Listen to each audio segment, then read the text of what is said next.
Hey everyone, good day. Thanks for joining us today. We'll get started in just a couple minutes.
Hi again, everyone. For those of you that just joined us, we'll get started in just a couple of minutes. Thanks so much for being with us today.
Well, hello, everyone, and happy Tuesday from the Kaplan Fund in Overcast, New York.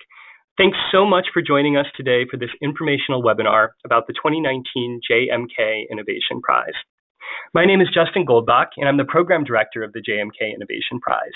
It's my pleasure to be joined today by Amy Freitag, the Executive Director of the J.M.K. Kaplan Fund, and by Swapna Reddy, co-founder and co-director of the Asylum Seeker Advocacy Project. Hi, everyone. And Swapna is a 2017 JMK Innovation Prize awardee. I'm so excited that she's here with us today to share her experience later in today's webinar. So today's webinar is intended to provide an overview of the JMK Innovation Prize. We plan to introduce the J.M. Kaplan Fund itself and explain how this prize fits into the fund's broader philanthropic mission. We'll talk about the prize's eligibility criteria, specifically calling out the changes made since the prior editions of the prize. We'll address details of the application and selection processes. And as mentioned, we'll hear from Swapna about her experience as a recipient of the prize. Finally, we'll leave plenty of room at the end of today's webinar for questions and answers. Please note that in past years, we've conducted an altogether separate webinar for our wonderful external reviewers. This is not that webinar. That said, if you're here as a reviewer today, I'd encourage you to stay with us for helpful context, but know that we will not be digging into the review process in detail today. So before we dive in, I'd like to go over a couple housekeeping notes related to the webinar technology we're using today. First, you've been muted for the duration of the webinar. We've done this to minimize unwanted background noise.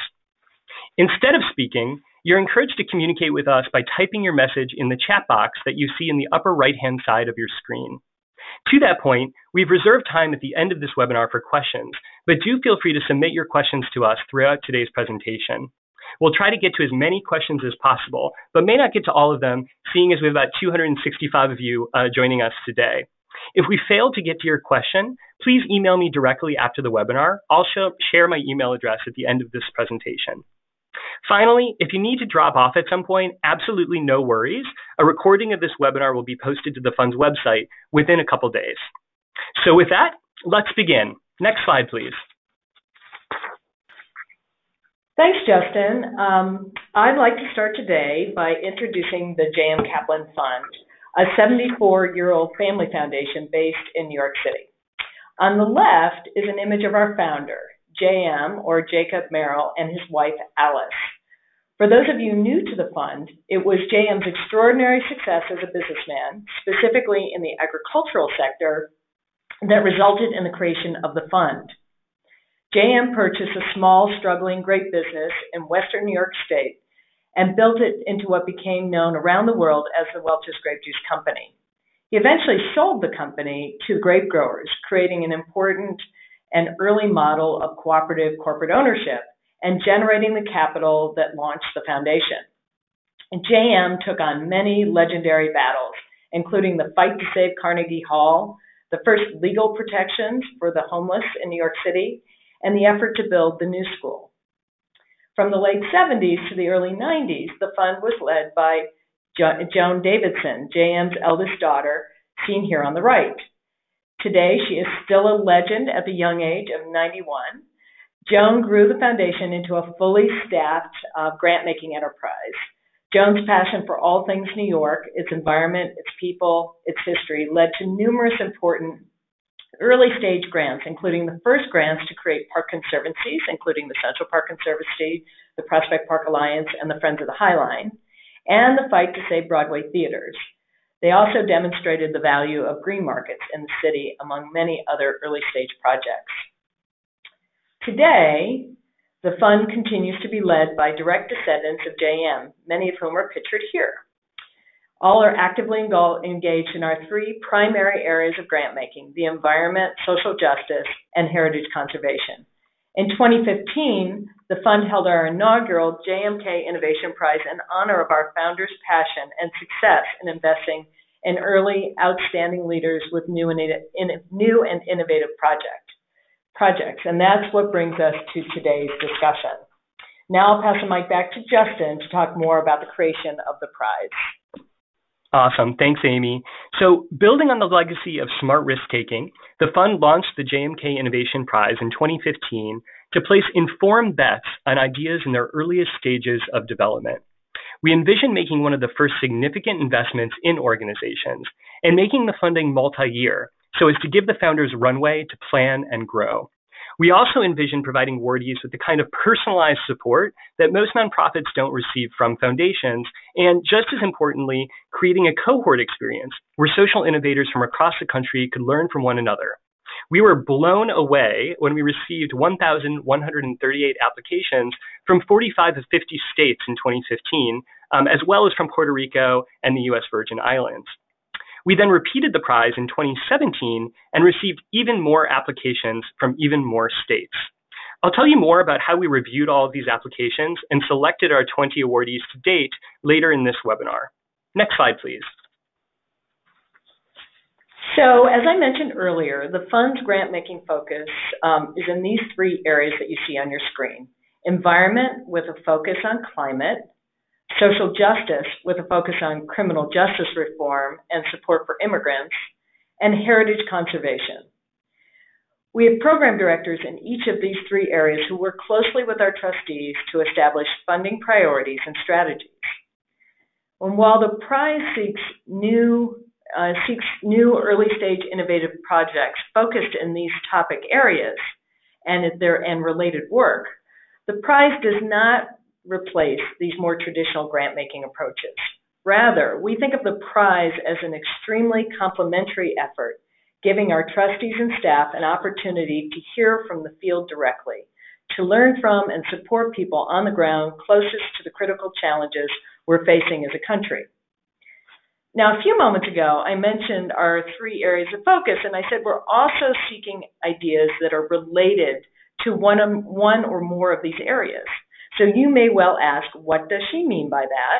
So let me give you an example from our 2017 cohort. I'll cite the project called California Harvesters, and it's the first agricultural trust aimed at empowering immigrant farm workers in California's Central Valley. Now that sounds a lot like a future of work or a labor-focused project, and that certainly is not one of those areas of focus that you're seeing on your screen. But because the project demonstrates a new and potentially game-changing business model that will empower thousands of immigrant agricultural workers, we saw it as related to our social justice focus and therefore eligible for the Innovation Prize. All that said, projects that have simply zero relationship with our core areas of grant making, no matter how compelling, will have a hard time competing. But we are willing to stretch our imaginations a fair distance to ensure we don't miss out on an opportunity to support a strong, related project. So next slide, please. So here we are in 2019, and this is our 3rd time running the program.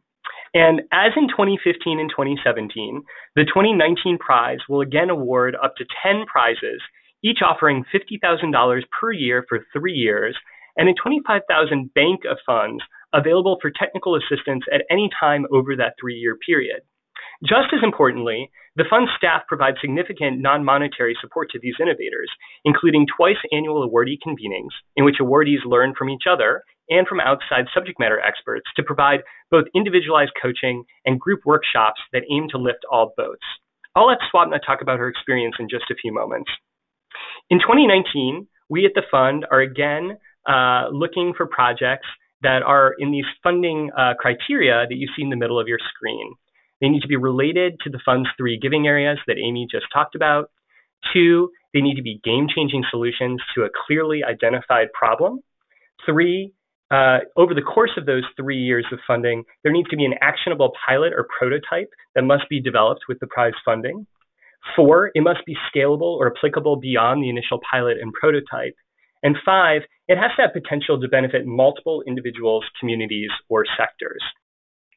In terms of geographic eligibility, generally speaking, an organization needs to be based in the US to be eligible. But the door is ajar for non-US based programs if there's a compelling case that the impact of the work could significantly benefit those in the United States. In 2015, only nonprofits, including those organizations or individuals with fiscal sponsors, were eligible for the prize. In 2017, we expanded our purview to also accept applications from mission-driven for-profit entities. We did this because we've seen lots of exciting social innovation taking place within organizational structures that are hybridized and don't neatly fit in the nonprofit bucket. In 2019, we remain committed to the idea that socially focused for-profit organizations can require philanthropic seed capital to become economically viable in the marketplace. So, to be clear, in the case that a for-profit should win the prize, the fund would not expect an equity stake in the company, but would instead provide the organization with philanthropic grants, just as we do with nonprofits, except with slightly different reporting requirements that we can get into the weeds in later. So, I feel like I've been talking forever. I'm pleased to now pass the mic to Swapna Reddy, who will share her perspective on the prize as an actual recipient of the award in 2017. Swapna, take it away. Thanks, Justin. Hi, everyone. I just wanted to talk a little bit about ASAP and what the JMK Innovation Prize has kind of allowed us to do with ASAP since we won. So I founded the Asylum Seeker Advocacy Project along with 3 others after traveling down to what was then the nation's largest immigration detention center, built to hold over 2,000 women and children at once. At the time, it wasn't a front and center issue on the news, but I'm sure you all have become familiar with the tragedy of how immigrant families are being treated at the border today. We traveled down there. We had the good fortune of meeting a woman named Suni and representing her in her case. And after she won, she kind of urged us to think about the coincidence that we had come to represent her and to think about the fact that there would be thousands of other families in situations like her who would go unserved if we couldn't figure out a way to kind of do the same for other families as we had done for her. And so that's kind of how we got started. Since then, ASAP has served thousands of asylum-seeking families in over 40 states. We've prevented over 500 deportations. And while I could talk about the programming work all day, I think one of the things that's been the hardest for us is that we never really set out to start a nonprofit, and we didn't really know how to do the organizational development side of things when we started. We were really comfortable with how to be nimble and address programming emergencies, and a lot less confident about how to build our org. And that's where JMK and the JMK Innovation Prize has really come in for us. At the time we applied for the prize, we were really young. We didn't know how we would pay our bills for the next year. We had not even been able to bring all of the founders on as full-time employees, let alone hire any other employees. And so the application process ended up being really helpful for us, both because kind of in doing the stages of the process, we had to start thinking about our vision on the organizational development side, as well as kind of our vision for growth on the programming side. And some of the mentors that we ended up working with as part of the JMK application have continued to be some of our more important mentors. So I would encourage you all to think of just like the act of applying for JMK as like a useful kind of envisioning process for your organizations. In terms of kind of since winning the prize, the J.M. Kaplan Fund has honestly become like our default go-to place to try to deal with some of the unsexy problems that come up, but actually can make or break your organizational success. So when it comes to, you know, how to make an HR manual or finances or what is an auditor, things like that, we go to the J.M. Kaplan Fund with those kind of questions, and they have like the patience and quick response to answer them. I think that that's honestly one of the benefits of being part of a really small cohort and being part of a prize that's relatively new is just the like one-on-one touch has been really amazing and has just made JMK, you know, the money is amazing, and it was very critical for us at the time we received it, but it actually isn't the thing that pops into my head when I think about the value of the J.M. Kaplan Prize. So I just wouldn't discount kind of the importance of the non-financial benefits of this prize as compared to some of the other innovation organizations out there. I guess I'll stop there, but I'm happy to answer questions later on. And yeah, just I'm really thrilled to be a part of this. So thank you all for listening and for you all having me on the webinar.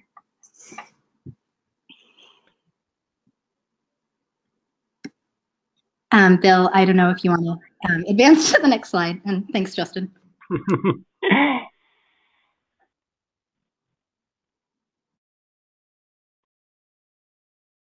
Great. Amy, do you want to opine with me on some of the things you heard from Swapna? Thank you so much, Swapna, for sharing that. I think that's, we promised we didn't give her any talking points that came from the heart. So I was like, just so grateful to hear that. Thank you so much. Yeah, I thank you, Swapna. And, you know, you see from these quotes on the screen, we have some really remarkable people, and I do hope you'll go to our website and click on our awardees pages to learn more about not only Swapna's cohort of Innovation Prize winners, but our 2015 cohort as well. But we are sincere when we say that we try to bring every possible support we can creatively imagine to our recipients over the 3 years that they're involved with the prize. And believe me, we have done everything from fixed tractors to doing intellectual property protection for our awardees. We really do roll up our sleeves. And what's beautiful about the Innovation Prize is we get to access a wide network of colleagues over our 74-year history of grant making that we try to deploy to support the awardees. That's great. All right, thanks, Amy. So this next slide goes a little bit deeper into the prize's eligibility criteria because we get a lot of questions on this front. So first, I'll just repeat the 3 funding categories, which are the environment, social justice, and heritage conservation. And Amy and I are now going to spend a couple minutes talking about project types that are in fact ineligible in hopes that this provides additional clarity to prospective applicants. Great. So in the category of ineligible, if an organization's sole purpose is the development of research, it's probably not eligible. We've received many high-quality research proposals in 2017, The prize, however, seeks action and real-life impact. It's not to say that a research component of a project isn't welcome, but if it's the sole focus of the project, research alone, it would not be competitive. That's right. And if a project's primary purpose is the promotion of religious doctrine, it's ineligible. So that said, we welcome applications from organizations with a religious affiliation or bent, but the primary purpose of the project cannot be evangelizing. If an organization is no longer at an early stage of development, it's really not eligible for the prize. And there's really a lot of flexibility here. We're generally interested in organizations that were founded less than, say, 4 years ago, but we understand that the development of an organization is not necessarily an orderly or tidy or linear process. So we stick with this idea of early stage, but it can be defined in different ways in different instances. But let me say this, if your organization has millions of dollars in the bank and dozens of staff members, your organization is clearly too mature for this prize intended for early stage ventures. That's right. And if a program is under the umbrella of a larger organization with no plans to become a standalone entity, it's also ineligible. We fully appreciate that innovation takes place within established organizations. That said, we believe that these small projects within established organizations, if they have merit, will often be funded by the organization itself. We will, however, entertain applications for pilot projects within established organization if there is clear intention for that project to spin out on its own if successful. If a project doesn't focus on impact within the United States, as Justin mentioned earlier, it's probably not eligible. Generally speaking, an organization must be a US-based organization to apply. The nuance here is that an organization may be internationally based, but the project may have direct impact in the United States, and that would be eligible. So let me give you an example of that. When we do a lot of heritage conservation, or what some people might refer to as historic preservation work, and it could be the case that there is an internationally based heritage organization that wants to bring a new model or a new technique to apply to U.S. historic sites. That would clearly be eligible. So if there are more questions, we're happy to address them towards the end of our webinar. Mm-hmm. And lastly, if a founder has no intention of making his or her organization a full-time commitment, it's likely an ineligible application. So the prize provides general operating support, which sometimes gets used for the founder's salary, and we think that's a great thing. But we want to work with social innovators who are truly dedicated to their project and spending most of their time on it. So thanks for your help, Amy. Thanks, Justin. Awesome. So here we are on slide 11. Our next to last slide here provides the timeline for the 2019 prize, and I'll quickly run through this. So the round one application is currently available on the fund's website, jmkfund.org, and follow the directions listed. We use Foundant, which is an online grants management software to collect these submissions. Let me say that it should really not take more than 30 to 45 minutes to complete the round one application, if that. We purposefully remove all philanthropy jargon, and the core questions that we ask that require some thought are, what is your innovative idea for changing the world, and why are you or your team uniquely qualified to implement on it? Everything else is asking, what state you live in, and other demographic questions. After those applications come in, we currently have over 400 smart generalist volunteer reviewers signed on who do what we consider a curb appeal test. Each application is reviewed by between 5 and 7 volunteer reviewers who ask a series of questions. Sort of like the Olympics, we drop the top and bottom scores, we average those numbers, and then ordinarily rank the scores. And the top 20% of applications get moved on to a second round application.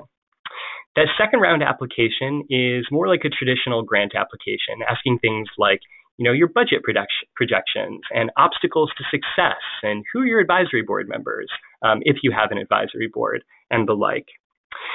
Those applications are reviewed by a group of subject matter experts that we pay a small honoraria to individually read those applications, and then they work together in teams, and they must come to a consensus on the top ideas within the bucket that they've been assigned. From there, we go to round 3. Amy and I do a couple days of Skype interviews with semifinalists. We get input from a trustee committee. We then fly in 15 finalists to New York City in September who meet with the trustees of the J.M. Kaplan Fund, and ultimately up to 10 awardees are selected. The public announcement this year is planned for November of 2019, with the first cohort convening taking place in the spring of 2020. So with that, we find the Innovation Prize incredibly exciting and hope that you feel inspired to get involved in some way. That's right. At the end of the day, we are a fairly small family foundation, and we really rely on the generosity of all of you, our network, to make this happen. So beyond applying, which of course we hope that you will do, here are 3 ways that you can get involved. 1, spread the word broadly within your professional and personal networks. And if you're super hip, unlike me, use social media, Twitter handle @the JMK Fund. 2, while we don't accept nominations per se, there is a question in the round 1 application in which applicants can optionally state who referred them to the prize. Encourage these more personal referrals to write in your name so we can connect them back to you. 3, volunteer to be a round 1 Smart Generalist volunteer. The feedback we received from 2017 reviewers in a post-prize survey was truly exceptional. People love this experience and getting a taste of social innovation taking place across our country. It takes approximately 6 hours of your time. And if you received an email about this webinar, please be on the lookout for another email in the coming days that has a link to a registration form to sign up to be a reviewer. Please know that you can be both an applicant and a reviewer in the JMK Innovation Prize. So we're now going to transition to questions and answers, but please feel free to email me, Justin, directly at the email address listed at the bottom of the screen. There's also more great information available on the Kaplan Fund's website, jmkfund.org. And as those first few questions are coming in, I'd like to take this opportunity to wish our very own Amy Freitag, here with 300 of our friends and family, a very happy birthday. Happy birthday, Amy. Oh, Justin, you weren't supposed to do that. Come on. All right, so fantastic. Questions are starting to come in, and I'm going to do a little bit of triaging. Amy, one of the first questions to come in is, can individuals apply for the prize?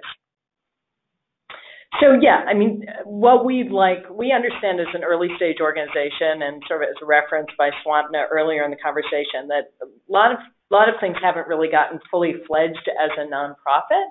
And sometimes there's an individual that's looking for, say, a fiscal sponsor to get their idea off the ground. We're open to that, and even are open to helping assist with matching fiscal sponsorship to an individual that has an enterprise or an idea they're trying to lift up. So we encourage people to apply because we understand that it takes a lot to get something up on its feet, even if they haven't fully figured out their nonprofit status. Awesome, thank you. Swapna, a question about what is the biggest divergence between your expectations when first receiving the prize, or I guess applying for the prize, and your current experience? I mean, I think I might have touched base on it a little bit, but I think it's just kind of how available the J.M. Kaplan Fund staff have been to answer questions on just like a very regular basis, and how informal that relationship has been.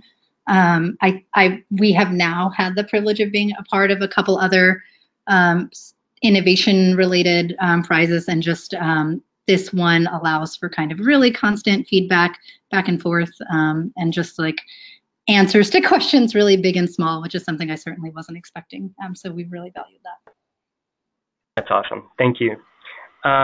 Amy, another one for you. Can an organization apply to the prize if it has previously or currently received funding from the J.M. Kaplan Fund? Again, our effort is always to err on the side of having people apply if they feel like they are competitive for this prize. Certainly, if someone's already actively receiving significant funding for the prize, I would from the fund as a whole, you would probably be well served to be in touch with your program officer and find out what's going on with your funding. But it is not a hard and fast rule that if you, let's say, receive funds from the Kaplan Fund a couple of years ago to do something, and this has evolved into a new project, you should certainly apply for the Innovation Prize. So again, to Justin's earlier point, we intentionally keep the first round application really relatively easy to fill out. It's very little effort investment by intention, so we'd rather err on the side of people to apply than not. Does that help, Justin? Yep, that's perfect. So the next question is around if two organizations can apply jointly, and the answer is absolutely. For the cohort experience, we have historically only allowed two representatives of each project to be part of the cohort. So you'd have to figure out between the two applying organizations who would represent that joint effort in the cohort experience.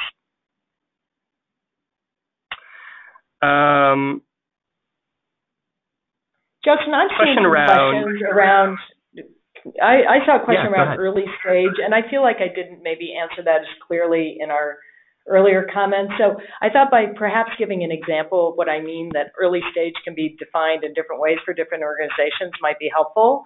So I'm thinking specifically of a project called Scholarships, and our applicant, Yasmin Arrington, had started this enterprise when she was in high school, and we didn't actually meet Yasmin until she had finished college. So technically, this was older than the 4-year window I said was sort of our sweet spot for most applicants. But because she couldn't have given, because of her own life circumstances, the amount of time and energy it was taking to really lift up the organization, it took longer than the 4 years for Yasmin. So that's why I would say we don't want to set a hard and fast rule of what early stage is. And certainly if you have specific questions, it's worth reaching out to Justin to ask those questions. That's great. There's a question that is saying, Swapna and her team, while doing amazing work when they started the organization, had limited nonprofit management experience.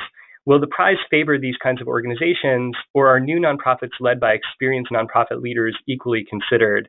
And they're certainly equally considered. So I'd encourage you to go to the fund's website and check out the videos of our awardees, and you'll see a good mix of those really experienced leaders who are starting new projects and inexperienced leaders who are starting new projects. And we think that mix is really interesting. Speaking of Yasmin Arrington and Scholarships, in that 2015 cohort, we had a 22-year-old awardee and we had a 70-year-old awardee. And we were really intrigued by this idea of what they could teach each other genuinely, with one of them, the younger one, being sort of a social media maven, and the other having, decades of experience launching and leading successful nonprofit organizations. So absolutely, you're eligible. Please apply. Amy, there's a question about, can a project focus on the criminal justice system and not the immigration part? So if it's not in the crim-im intersection, is it still eligible to apply? Well, I saw that question. I'm so glad you asked it, because we are looking in both buckets. We love the overlap when it happens, but you may absolutely apply if you're exclusively looking at criminal justice work, or in the case of Swapna's work, totally focused on immigrant support. So yes, it's true, we love the crim-im intersection, but we are interested in the full spectrum of projects in both categories. That's great. There's a question about, we're a for-profit company with a strong social mission and measurable impact. Can you speak to the additional legwork you referenced that our tax status implies? So we have a fabulous controller at the fund who's been with the fund for over 2 decades. And we can make this pretty seamless and painless. Essentially, we have to go through an expenditure responsibility process. That means you have to have a separate budget that you're reporting on about how Innovation Prize funds are being spent, and a slightly different contract. Other than that, the experience is pretty much the same, but I would say probably another 2 to 4 hours of sort of administrative work to make sure that we're able to legally get you the funds that you would receive.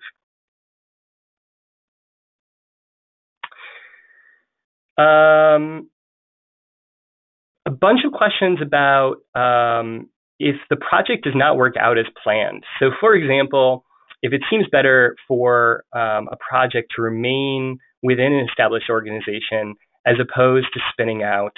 If you start the organization, it doesn't, pan out. What are, some risks and consequences here? And Amy, maybe we can tag team this one, but I'll say we at the fund love the kind of experimentation and risk that comes with doing this prize.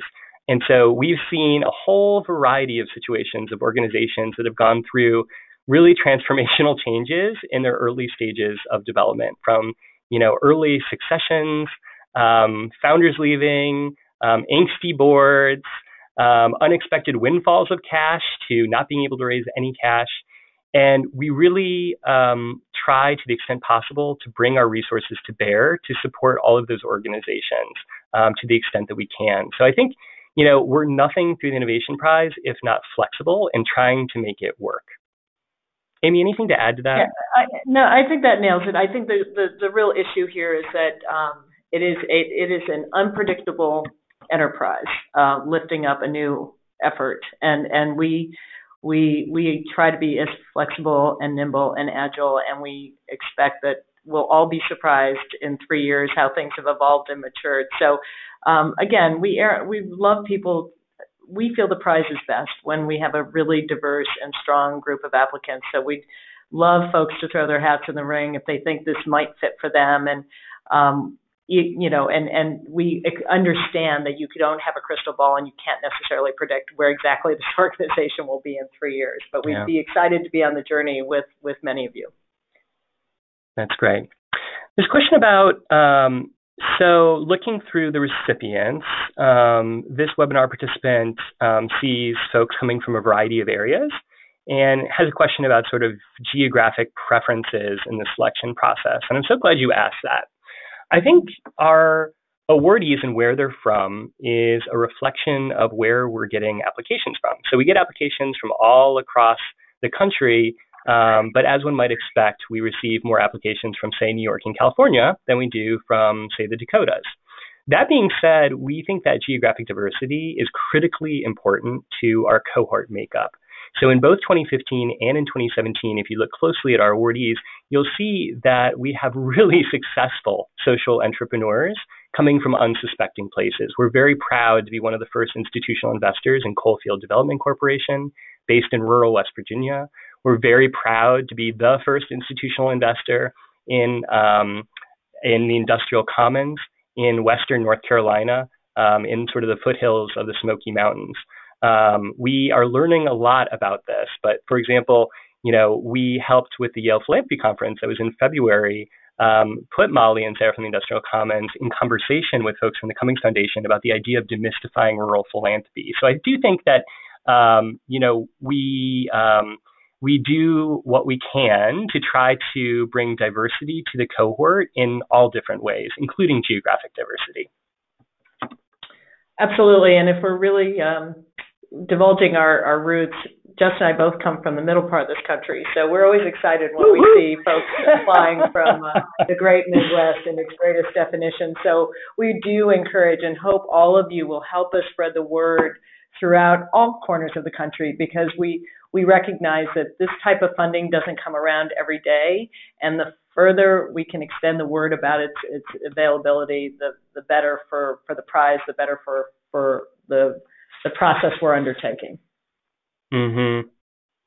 This question about, and we get this one regularly, so thanks for asking it, is the focus of the prize more on founders themselves or on organizations? And there's a lot of different ways to answer this, but I would say it's really 50-50 for us.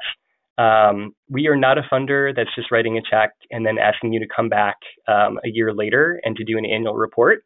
In fact, we don't ask for annual reports. We ask for one report at the end of the 3-year period because we think founders have more important things to be doing than telling us what we already know.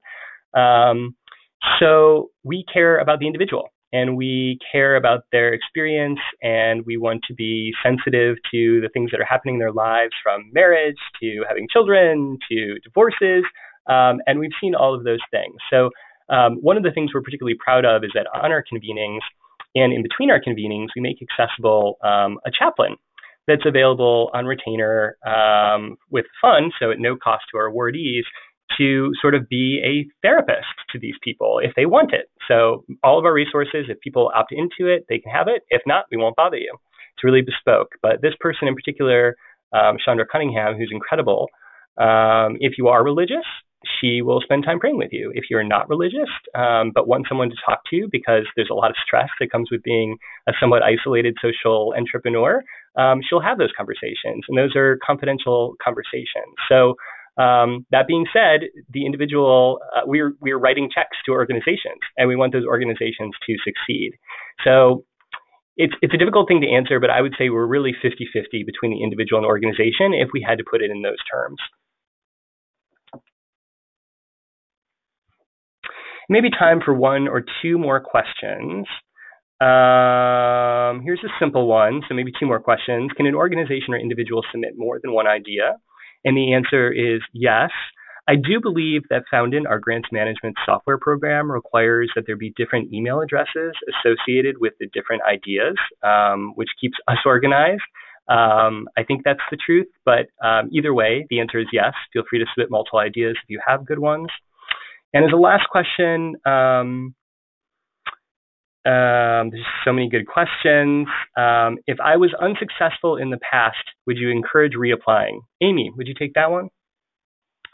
We certainly had really great return submissions between the 2015 and 2017, and we really saw development in some of those projects. So I would encourage people to apply again, especially if the project has matured or you've been able to articulate it in a different way.